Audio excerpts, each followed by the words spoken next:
سلامونه ملګرو، لکه څنګه تاسو ته معلومه ده چې د جنوبي پښتونخوا مرکزي ښار کوټه کښې یو پښتون تجار ورور چې په نوم باندې هاشم خان مرزی د نامعلومه وسلوالو ډلو په برید کې د خپل ژوند له لاسه ورکړی. اوس سوال دا دی چې د کوټې ښار مرکزي ښار دی، دا د پښتنو د ټولو غټ ښار دی، زموږ د پښتنو پلرنی وطن دی. اوس سوال دا دی چې د جنوبي پښتونخوا مرکزي ښار کوټه کښې دا ریډ زون دی، دلته درې ګامه باندې د بلیلي چیک پوسټ دی چې پر دا چیک پوسټ باندې زموږ د پښتونخوا وطن هر هغه شملول یوه غنټه ولاړ دا د چیکینګ رواني په صدرۍ کې ورګوري، په لمبوټه کې ورګوري، په ګاډۍ کې ورګوري چې ترانګر کوټ ته رانسي. د دې بیا په درې ګامه باندې په پنځه ګامه باندې د باچا د کور خواته چې دی دلته یو چیک پوسټ دی، بل دلته چشمې ته چې دی دلته یو چیک پوسټ دی، بل د کوچلاغ چې دی دلته یو چیک پوسټ دی چې په درې غنټې یوه غنټه د پښتونخوا وطن شملول سیاستوال عالمان سپورټسمن ځوانان دوه غنټې درولي دوی چیکینګ کوي. اصل دوی چیکینګ نه کوي، دا غله دي، د غوړي په ډبه پسې ګرځه، په یو ټانک کپړه پسې ګرځه، د ډیزول پسې ګرځه، دا به تخواري دي، دا زموږ د سر ساتنه نشي کوی. دا بیا په 4 کیلومتره باندې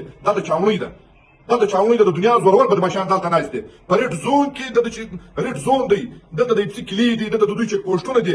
یو تجار ورور خپل ژوند د لاسه ورکوي، دا د تقسیم کام تجار و، دا د بدبخته کام تجار و. لږ شاته لاړ شه 5-6 کاله یا 10 کاله مخکې په جنوبي پښتونخوا کوټه کښې د هزارګانو خپل ژوند د لاسه ورکړي. که ستاسو یاد وي علمي چیپ ولرالی په ننواتې باندې په هغه ټیم کې شهباز شریف نواز شریف وزیر اعظم و، هغه ولرالی په ننواتې کې څه شو؟ دوی 15 یا 20 شپې د خپل مړي په روډ باندې ایښتي وو.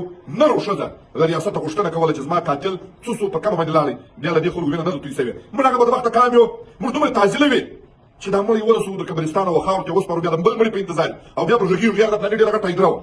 دا تماشاګیر کام دی، په جنازو باندې رايوځای کېږي، پر پتاو باندې رايوځای کېږي چې ستا د تجار ساتنه د سر ساتنه نشته، د علم د سر ساتنه دې نشته، د سیاستوال د سر ساتنه دې نشته، د سپورټسمن د سر ساتنه دې نشته، د بزګرو د مزدورکارو د سر ساتنه دې نشته. دا د تقسیم کام تجار و، د تقسیم کام عالمان به داسې مري، سیاستوال به داسې مري. 4 غنټې بعد مذاکرات کامیابه شي، دوی ته به ټیم ورکړي. ورور دا د سیسي فوټیج لګېدلي دي، دا ته مرهم پرمیس ولای مرهم پرمیس ولای. نو د پښتونخوا وطن ځوانانو ته خواست کوو چې د سوشل میډیا له لارې د دې کورنۍ د دې شهید ملاتړ وکړي. و دې کورنۍ ته وایو چې تاسو فاضله مه کوئ، یو خاورو کې مه سپارئ، تاسو یې خاورو ته مه سپارئ. له ده بچیان خو یتیمان سو، د ده مور بره سوه، د ده ناوې کونډه سوه.